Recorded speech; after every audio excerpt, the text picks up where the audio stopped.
නෙලා පොඩ්ඩක් එනවාකෝ මෙහාට පොඩි වැඩකට. ඇයි බේබා මට එන්න කිව්වේ? සෑරුත් පන්ති නැති අතරේ මම උඹෙන් පොඩි තේරිවිල් ටිකක් අහනවා. උඹට පුළුවන් උත්තර දෙන්න. උඹත් බං වැඩක් නෑ කතා කරලා වෙන්. වැඩක් කරගන්නත් නෑ. ආහා හපන් කොහෙද? ඔන්න එහෙනම් පළවෙනි තේරිවිල්ල. වයසක කට්ටිය උඩ පැන පැන ගහනවා. බබාලා හම්බෙන්න ඉන්න කට්ටිය කාට හරි කියලා ගස්සව ගන්නවා.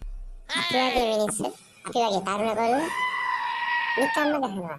පුළුවන් නම් කියපන් බලන්න. අඩෝ කුණුහරුප විතරක් අහන්න එපා. මේක කිසිම කුණුහරුපයක් නෑ නේද?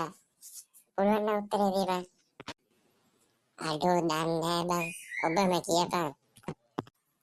බස් එකේ බෙල් එක යකෝ. මට හිතුණා ඒත් මම කිව්වේ නෑ. අඩෝ අන්න සර් මේ පැත්තට එනවා බං. මොකද කොල්ලෝ තනව කරන්නේ? වැඩක් කරනවා ගිහිල්ලා. නෑ සර්.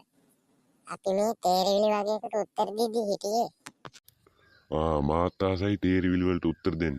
අහන්නක එහෙනම් මගෙනුත් තේරිවිල්ලක්. බේබා එහෙනම් අහපන්කෝ සර්ගෙනුත් තේරිවිල්ලක්.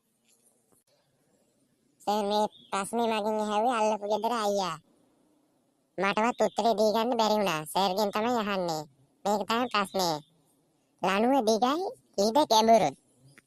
මොකද්ද? ඔබ උත්තරේ අහගනින් අල්ලපු ගෙදර බැදලා ඉන්න අයියාගේ අක්කගෙන් අහගනින්. ආව මෙතන මගෙන් ප්‍රශ්න අහන්න. ඵලයලා ගිහිල්ලා වාඩි වෙලා ගිහිල්ලා පන්තියේ.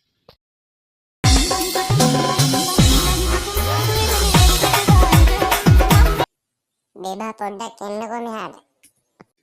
ඇයි මට කතා කරේ බන් නෙලා? සෙහා කාටුන් හබ් එකත් ෆලෝ කරගෙන YouTube channel එකත් සබ් කරගෙන Facebook page එකත් ෆලෝ කරගෙන යමු කට්ටියම. එහෙනම් කොල්ලෝ අපි ගියා.